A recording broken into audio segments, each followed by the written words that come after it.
Avis vascular centre మన దేశంలోనే the best varicose vein hospital. నమస్తే, welcome to healthy conversations with I dream media. నేను మీ ఛాన్సీ. So ఈరోజు మనతో డాక్టర్ చిన్నబాబు గారు ఉన్నారు, ఆంకాలజిస్ట్. మరి ఎప్పుడైనా సరే మన ఇంట్లో కానీ, రిలేటివ్స్లో కానీ, ఫ్రెండ్స్లో కానీ ఎవరైనా క్యాన్సర్ ఫైనల్ స్టేజ్లో ఉండి ట్రీట్మెంట్ లేకుండా చనిపోయినప్పుడు, అరే ముందుగా ఏదైనా టెస్ట్లు ఉంటే బాగుండేది, కాస్త ముందు అంటే స్టేజ్ 1లోనూ 2లోనూ తెలిస్తే బాగుండేది, తన ప్రాణం కాపాడుకునేవాళ్ళు మనం చాలామంది బాధపడుతూ ఉంటాం కదా. మరి ఈ విషయం మీదే మన సోషల్ మీడియాలో చాలా ఇన్ఫర్మేషన్ అయితే వస్తుంది, ముందుగానే క్యాన్సర్ని డిటెక్ట్ చేయొచ్చు అని చెప్పి. అది వాస్తవమా? నిజంగా అలాంటి టెస్ట్లు ఏమైనా ఉన్నాయా? ఈ విషయం గురించి మాట్లాడదాము. నమస్తే సార్. నమస్తే అండి. సో నవడేస్ సోషల్ మీడియాలో ఏది వచ్చినా కానీ అది మనకి ఏదైనా కొంత యూజ్ అవుతుందంటే బ్లైండ్గా నమ్మే వాళ్ళు చాలామంది ఉంటున్నారు. అదే ఒక డాక్టర్ ఎవరైనా చెప్పినప్పుడు అది ఇంకా చాలా ట్రస్టీగా ఉంటుంది, నమ్ముతారు. నిజంగా క్యాన్సర్ వస్తుంది, ఒక 5 yearsలో మనకి క్యాన్సర్ వస్తుంది, దానికి ఏదైనా ముందుగా డిటెక్ట్ చేయడానికి యాక్యురసీ టెస్ట్లు ఏమైనా ఉన్నాయా? ఇది ఏంటంటే 5 years తర్వాత క్యాన్సర్ వచ్చడానికి ఇప్పుడు తెలుసుకోవడం అనేటువంటి దిస్ వెరీ చాలా అదేంటి వేగ్గా ఉన్నటువంటి ప్రశ్న. సో మనం ఇన్ జనరల్ గా క్యాన్సర్ స్క్రీనింగ్ ని మనం దృష్టిలో పెట్టుకున్నట్టయితే కనుక దెర్ ఆర్ అదేంటి 2 types of screening. Primordial screening, primary screening. So ఇవి రెండు చాలా ఇంపార్టెంట్ అనమాట. సో ఈవెన్ మనం ఈ ప్రివెంటివ్ మెడిసిన్ నుంచి మనం ఇదంటే అలవర్చుకున్నటువంటి. సో ప్రైమార్డియల్ స్క్రీనింగ్ అంటే ఏంటి? ఈవెన్ మనకు రిస్క్ ఫ్యాక్టర్స్ ఏవైతే ఉన్నాయో వాటిని తగ్గించుకోవటం, తర్వాత అవేర్నెస్ ని పెంచుకోవటం. సో ఇదంటే ఈ జబ్బు ఎందుకు వస్తుంది, సో ఆ జబ్బు రాకోకుండా మనం ఈ రిస్క్ ఫ్యాక్టర్ ని తగ్గించుకోవటం, మన హెల్తీ లైఫ్ స్టైల్ అలవాటు చేసుకోవడం. That is primary screening. అంటే ఏమిటి అంటే కనుక, so as a healthy individuals మనకు క్యాన్సర్ ఉందా లేదా at this particular point. Okay, so ఇదే 5 years డౌన్ ద లైన్ మనకి ఇదంటే క్యాన్సర్ వస్తుందా లేదా అనేటువంటి దానికి ఇంకా ఇదంటే ఫుల్ ఫ్లెడ్జ్డ్ గా టెస్ట్ లేవు. కానీ బట్ ఇదంటే అట్ దిస్ జంక్షన్ సో ఇదంటే మనకు ఉన్నాయా లేవా, అది కూడా కొన్ని పర్టికులర్ క్యాన్సర్స్ కి మాత్రమే ఉన్నాయి. For suppose carcinoma cervix, okay, గర్భాశయ ముఖద్వార క్యాన్సర్, దీనికి మనకు pap smear, HPV co testing, okay, even VIA visual glacial acetic acid application అనేటువంటివి ఈ టెస్ట్లు ఉన్నాయి. కార్సినోమా బ్రెస్ట్ కి మామోగ్రఫీ ఉంది, ఓకే, దానితో పాటు self breast examination, clinical breast examination అంటే తనంతకు తాను చేసుకునేది హెల్దీ ఇండివిజువల్, ఈవెన్ ఒక హెల్త్ కేర్ పర్సన్, ఓకేనా, డాక్టర్ చేసేటువంటి clinical breast examination, then mammography. అవి కాకుండా హెడ్ అండ్ నెక్ క్యాన్సర్స్ కి, సో వాటికి కూడాను ఏంటి మనం స్క్రీనింగ్ టెస్ట్ చేస్తాం. సో ఇవి కాకుండా మగవాళ్ళకి మోర్ దాన్ 50 years ఉన్నటువంటి వాళ్ళకు simple PSA testing. But not అదేంటంటే ఈ పిఎస్ఏ టెస్ట్ కి ఇదంటే బోల్డ్ అండ్ అదర్ కాజెస్ కూడా ఉన్నాయి పిఎస్ఏ రైజ్ చేసేటువంటివి, but still we are doing it. Okay, so అది ఇవి మాత్రమే స్క్రీనింగ్ టెస్ట్లు ఉన్నాయి. ఈ స్క్రీనింగ్ టెస్ట్ అనేటువంటిది హెల్దీ ఇండివిజువల్ కి హూ ఆర్ అంటే జనరల్ పబ్లిక్ కి చేయడం జరుగుతుంది. సో ఇప్పుడు ఈ హెల్దీ ఇండివిజువల్స్ లో ఎవరైనా కూడాను అంటే క్యాన్సర్ పికప్ చేసుకోవటం వల్ల చాలా వరకు అంటే ఎసిమ్టమాటిక్ పేషెంట్స్ కదా వీళ్ళకి సిమ్టమ్స్ లేవు కాబట్టి క్యాన్సర్ అనేటువంటి అర్లీ స్టేజ్ లో ఉండడం జరుగుతుంది. కాబట్టి మనం early stage is the key for the treatment, even cancer success కూడా, క్యాన్సర్ ట్రీట్మెంట్ సక్సెస్ కూడా. సో అర్లీ స్టేజ్ లో మనం కనుక్కొని ట్రీట్మెంట్ ఇవ్వటం వల్ల ఎక్కువ కాలం అనేటువంటిది మనం లైఫ్ ఇచ్చిన వాళ్ళం అవుతాం. సో ఆ విధంగా ఇది ఇంపాక్ట్ అవుతుంది. ఓకే, కానీ ఎగ్జాక్ట్ గా మీకు క్యాన్సర్ ఉందో లేదో ముందుగానే తెలుస్తుంది అని కొంత బయట జరుగుతుంది, ఈ టెస్ట్ల ద్వారా తెలుస్తుంది అని చెప్పి, అందులో వాస్తవం ఎంత? సో అంటే ఈ టెస్ట్లు నేను చెప్పిన వాటికైతే కనుక వ్యాలిడేటెడ్ ఎవిడెన్స్ ఉన్నటువంటి ప్రకారం. సో కొన్ని ఇదేంటంటే మీరు అడుగుతున్నటువంటిది కొన్ని జెనెటిక్ టెస్ట్ గురించి ఏమైనా ఇదేంటి గురించి. సో జెనెటిక్ టెస్ట్ అనేటువంటివి ఇప్పుడున్నటువంటి స్థితిలో ఒక మామూలుగా దానికంటే ముందు కొన్ని విషయాలు తెలుసుకోవాలి. జెనెటిక్ టెస్ట్ ఎందుకు ఇంపార్టెంట్, ఎందుకు చేస్తామనే విషయం, అంటే జెనెటిక్ టెస్ట్ ఎందుకు కావాలి. ఇప్పుడు మన శరీరంలో దగ్గర ఒక అడల్ట్ శరీరంలో ఒక 60 kgs బాడీ ఉన్నటువంటి దానిలో దగ్గర 40 trillion cells ఉంటాయి.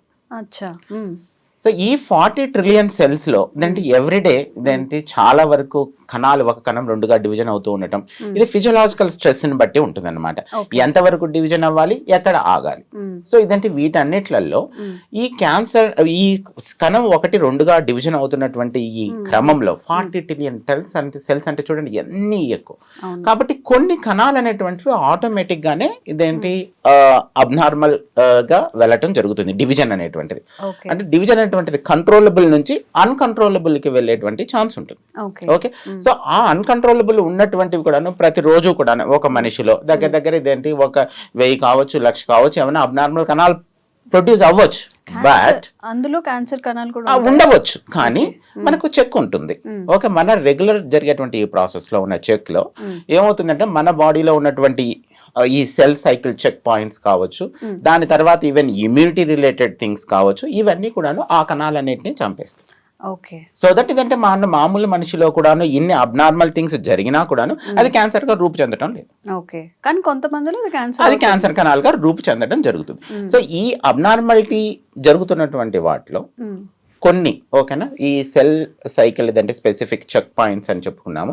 సెల్ గ్రోత్ కి సిగ్నలింగ్స్ కావచ్చు, దాంట్లో ఏదంటే ఆంకో జీన్స్ అని చెప్పేసి, ట్యూమర్ సప్రెసర్ జీన్స్ అని చెప్పేసి ఈ 2 రకాలైనటువంటి జీన్స్ ఉంటాయి. ఇందులో కొన్ని డిఎన్ఏ రిపేర్ మెకానిజం లో ఉపయోగపడేటువంటి జీన్స్ కానీ ఈ కొన్ని జీన్స్ లో ఏదైనా ప్రాబ్లం అనేటువంటి జరిగితే అవి కొన్ని ఫ్యామిలీస్ లో రన్ అవ్వడం జరుగుతుంది. అంటే ఏంటి, వీటిని జర్మ్-లైన్ మ్యుటేషన్స్ అని అంటారు. బేసిక్ గా రీసెర్చ్ అక్కడ స్టార్ట్ అయింది. సో ఎందుకంటే కొన్ని క్యాన్సర్స్ ఫ్యామిలీలో రన్ అవుతున్నాయి. సో ఆ రన్ అవుతున్నటువంటి క్యాన్సర్స్ ఏమిటి, ఎట్లా అనేటువంటి తెలుసుకోవడంలో స్టార్ట్ అయింది. దాని తర్వాత ఇదేంటి కాంప్రహెన్సివ్ జీనోమిక్ ప్రొఫైల్ స్టార్ట్ అయింది. అంటే ఏమిటి అంటే మన బాడీలో ఉన్నటువంటి ఆ కణంలో ఎన్ని జీన్స్ ఉన్నాయి, ఆ జీన్స్ లో ఇదేంటి ఎన్ని ఇదేంటి పెథాలజికల్ జీన్స్ ఎన్ని ఉన్నాయి, సో ఎన్ని క్యాన్సర్ ని కాజ్ చేస్తున్నాయి, కొన్ని ఇదేంటి క్యాన్సర్ కాజ్ చేయనివి ఉన్నాయి, కొన్ని ఈవెన్ ఆ జీన్స్ క్యాన్సర్ కాజ్ చేస్తాయో లేదో కూడా తెలియదు. ఓకే, సో దాన్ని VUS అంటారు, వేరియంట్ ఆఫ్ అన్నోన్ సిగ్నిఫికెన్స్. మనకి ఇంకా తెలియదు అసలు అది క్యాన్సర్ ఎక్కడ కాజ్ చేస్తుంది. ఎందుకంటే మన దగ్గర ఉన్నటువంటి మిటేషన్స్ కూడా చాలా ఎక్కువ. ఒక దగ్గర ఇదేంటి ఒక 20,000 అదేంటి మిటేషన్స్ ఉంటాయి. దాంట్లో కొన్ని మిటేషన్స్ మాత్రమే క్యాన్సర్ ని కాజ్ చేస్తున్నాయి అనేటువంటి దాని గురించి మన దగ్గర ఇప్పుడు కొంచెం ప్రూఫ్ ఉంది. ఇంకా కొన్ని మిటేషన్స్ ఎప్పుడు కాజ్ చేస్తాయి, అసలు కాజ్ చేస్తున్నాయా లేదా, మేబీ ఇదేంటి ఈ డేటా అనేటువంటిది పైలప్ అయిన తర్వాత మేబీ ఇదేంటి మనకు తెలియవచ్చు. దానికి మన దగ్గర ఇన్ఫర్మేషన్ లేదు. సో ఇప్పటి వరకు ఉన్నటువంటి ఇన్ఫర్మేషన్ ఏంటి అంటే కనుక కొన్ని పర్టికులర్ గా జర్మ్-లైన్ మ్యుటేషన్స్ లో వచ్చేటువంటి క్యాన్సర్స్ వాటిని తెలుసుకోవడం కోసం, అంటే దానికి జర్మ్-లైన్ మ్యుటేషన్స్ ఉండాలంటే ఫ్యామిలీ హిస్టరీ ఉండాలి. So personal history or family history of cancer ఉన్నటువంటి వాళ్లకు, యంగ్ ఏజ్ లో ఉన్నటువంటి క్యాన్సర్ ఉన్నటువంటి వాళ్లకు, సో ఇదేంటి ఒకే పేషెంట్స్ కు 2 కానీ 3 క్యాన్సర్లు కూడా ఉంటాయి, అటువంటి వాళ్ళకు కూడాను మనం ఈ రకమైనటువంటి జర్మ్-లైన్ టెస్ట్లు చేస్తాం. ఇది బేసిక్ స్క్రీనింగ్ టెస్ట్ లాంటివి చేసేటువంటి.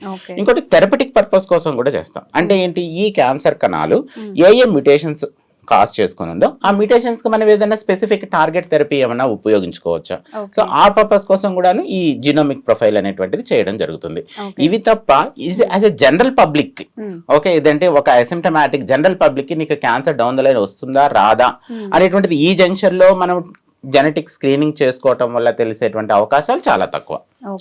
ఒకవేళ ఫ్యామిలీ హిస్టరీ ఉండి, పర్సనల్ హిస్టరీ ఉండి, young age personal history, multiple family members లో క్యాన్సర్స్ ఉండటం, సో ఇటువంటివన్నీ కూడా కలిపితే అప్పుడు మనం ఇదేంటి వాళ్ళ ఫ్యామిలీలో క్యాన్సర్ ససెప్టబిలిటీ సిండ్రోమ్ ఏదో సంథింగ్ రన్ అవుతుంది, దానికి మనం కాంప్రహెన్సివ్ జీనోమిక్ టెస్ట్ చేస్తాం.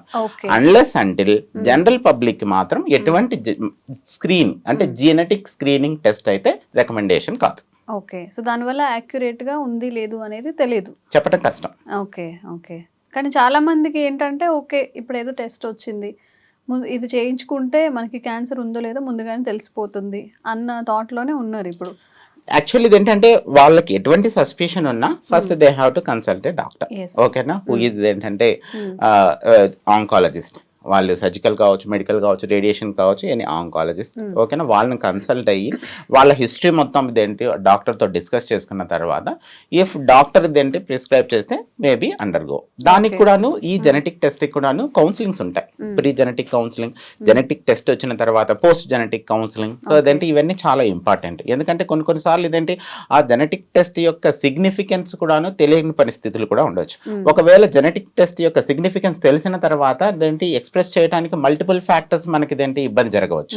ఒక చిన్న ఎగ్జాంపుల్ నేను చెప్తాను. సో ఏంటి ఈ ఎగ్జాంపుల్ అంటే, నా దగ్గర ఒక పేషెంట్ ఉన్నారు, ఓకే, అరౌండ్ ఇదేంటి 58 year old ఫీమేల్. తన కూతురికి ఇదేంటి ఇంకొక 4-5 months మ్యారేజ్ ఉంది. దాని తర్వాత తనకు ఆ సమయంలో బ్రెస్ట్ క్యాన్సర్ డిటెక్ట్ అయింది. సో అదంటే ట్రీట్మెంట్ అదంటే చేస్తున్నటువంటి ఇదేంటి టెస్ట్లు చేస్తున్నటువంటి దాంట్లో తనకు ఫ్యామిలీ హిస్టరీ కూడా ఉంది. ఒక CA బ్రెస్ట్ ఉంది వాళ్ళ పిన్నికి, పేషెంట్ వాళ్ళ పిన్ని గారికి. సో సరే అని చెప్పేసి మేము BRCA1 BRCA2 టెస్ట్లు చేయడం జరిగింది. ఆ పేషెంట్ కి పాజిటివ్ వచ్చింది. జర్మ్ లైన్ మ్యుటేషన్ కూడా పాజిటివ్ వచ్చింది. So germ line mutation positive వచ్చినప్పుడు మేబీ ఇదంటే వాళ్ళ కూతురికి కూడా వచ్చేటువంటి ఛాన్స్ కూడా ఉంది. సో కాబట్టి అట్ దిస్ జంక్షన్ ఇదేంటి అసలు ఇదంటే ఆ ఇంప్లికేషన్ ఎలా చెప్పాలి? దెర్ ఆర్ సో మెనీ ఇదేంటి హడల్స్. అసలు ఇదేంటి సోషల్ ఇదేంటి హడల్స్ కావచ్చు, ఈవెన్ ఇదేంటి బ్యారియర్స్ చాలా ఉంటాయి. సో దాన్ని వెరీ సెన్సిటివ్ వేలో మనం డిస్కస్ చేసి డీల్ చేసి దాని తర్వాత ఇది చేయాలి. ఓకే, సో అట్లాంటిది అందుకనే pre test counselling, post test counselling అనేటువంటిది ఇట్స్ వెరీ మ్యాండేటరీ. మనం యాజ్ ఇన్ జనరల్ గా ఇదంటే జస్ట్ లైక్ ఇదంటే హౌ వీఆర్ డిస్కసింగ్ అలా మనం ఇదంటే జెనెటిక్ టెస్ట్ ని చేయించడానికి లేదు. Okay okay. ఇఫ్ చాలా మందిలో మీరు అన్నట్టుగా ఫ్యామిలీ హిస్టరీలో మదర్కి కనుక క్యాన్సర్ వచ్చి ఉంటే డాటర్కి కూడా వచ్చే అవకాశం ఎంతవరకు ఉండొచ్చు? దానికి కూడా స్పెసిఫిక్ మ్యుటేషన్స్ కావాలి. సో దెన్ నేను చెప్తున్నా కదా, there are so many genes. ఆ జీన్స్ లో కొన్ని పర్టికులర్ జీన్స్ మాత్రమే జర్మ్ లైన్ లో వెళ్తాయి. ఇప్పుడు ఫర్ సపోజ్ నేను చెప్తున్నాను, ఒక 100 క్యాన్సర్స్ తీసుకున్నాం, ఒక 100 పేషెంట్స్ 100 డిఫరెంట్ క్యాన్సర్స్ తీసుకుంటే ఆ 100 మంది పేషెంట్స్ లో కూడా ఓన్లీ ఈ ఫెమిలియల్ కాంపోనెంట్ 5 to 10% వరకే ఉంటుంది. మిగతా 90 to 95% ఆఫ్ ద పేషెంట్స్ లో వచ్చేటువంటి క్యాన్సర్ స్పోరాడిక్ క్యాన్సర్స్. అంటే ఏంటి, తన బాడీలోనే తనకు ఉత్పత్తి అవుతుంది. సో తనకి ఇదేంటే ఫ్యామిలీ వంశపారపర్యంగా వెళ్ళదు.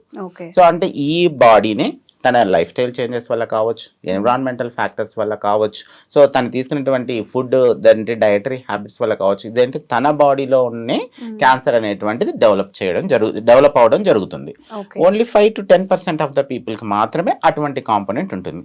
ఆ కాంపోనెంట్ లో కూడాను కొన్ని మాత్రం, ఇప్పుడు బ్రెస్ట్ క్యాన్సర్ కావచ్చు, ఓవేరియన్ క్యాన్సర్ కావచ్చు, కొలోరెక్టల్ క్యాన్సర్స్ కానీ, ప్రోస్టేట్ క్యాన్సర్స్ కానీ, సో ఇటువంటివి మాత్రమే ఇదేంటి ఫ్యామిలీలో రన్ అవటం అనేటువంటిది జరగడం చూస్తున్నాం. సో వాటికి స్పెసిఫిక్ టెస్ట్లు ఉన్నాయి.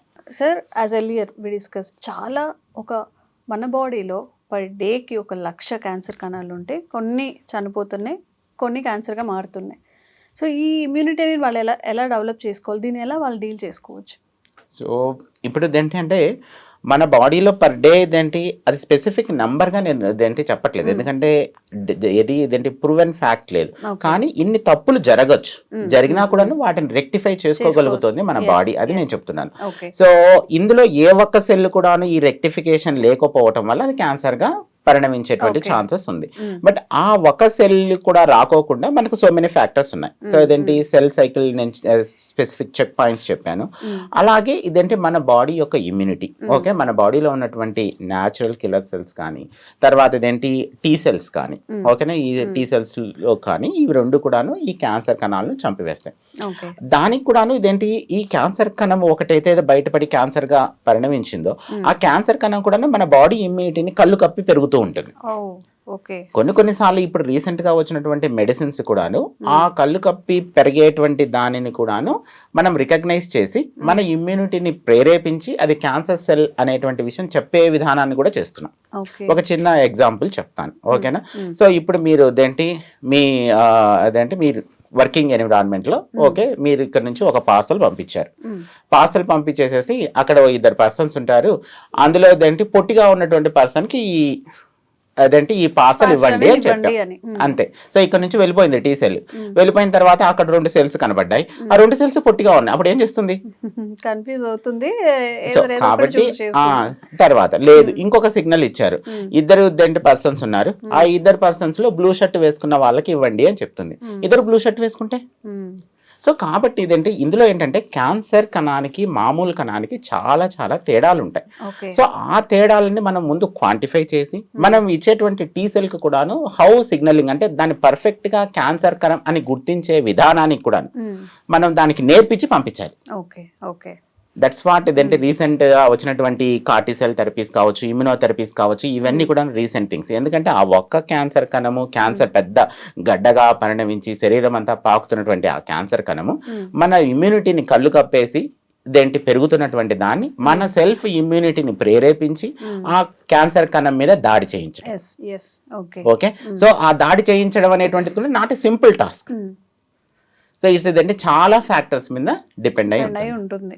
ఓకే, సో అందుకనే సక్సెస్ రిజల్ట్స్ కూడాను సో ఏదంటే మనం ప్రైమ్ చేసి మనం టీ సెల్ ని పంపించేటువంటి ఈ విధానంలో సో ఏదంటే సో మెనీ ఫ్యాక్టర్స్ మనకి హర్డల్స్ దాటుకొని వెళ్ళవలసి ఉంటుంది. ఓకే. అందుకే ట్రీట్మెంట్ రిజల్ట్స్ యొక్క సక్సెస్ కూడాను it's not depend upon only single thing, it's so many things మీద డిపెండ్ అయి ఉంటుంది. ఉంటుంది. Yeah. Okay, okay. సో ఎవరైనా కానీ చెప్పినప్పుడు బ్లైండ్గా ఏది ఒక కంక్లూషన్గా అయితే రావద్దు. ఇప్పటి వరకు అయితే ఈ టెస్ట్తోనే కన్ఫామ్గా క్యాన్సర్ ఉందో లేదో తెలుస్తుంది, లేదా డిటెక్షన్ ప్రీ డిటెక్షన్ అనేది ముందుగా తెలుస్తుంది, ఇలాంటివి అయితే ప్రస్తుతానికి లేవు. బట్ ఇన్ ఫ్యూచర్ రావాలని కోరుకుందాం. అండ్ ఇలాంటి మోస్ట్ ఇన్ఫర్మేటిక్ వీడియోస్ చిన్నబాబు సార్ త్రూ అందించే ప్రయత్నం చేస్తూ ఉంటాము. Thank you so much sir. Thank you అండి.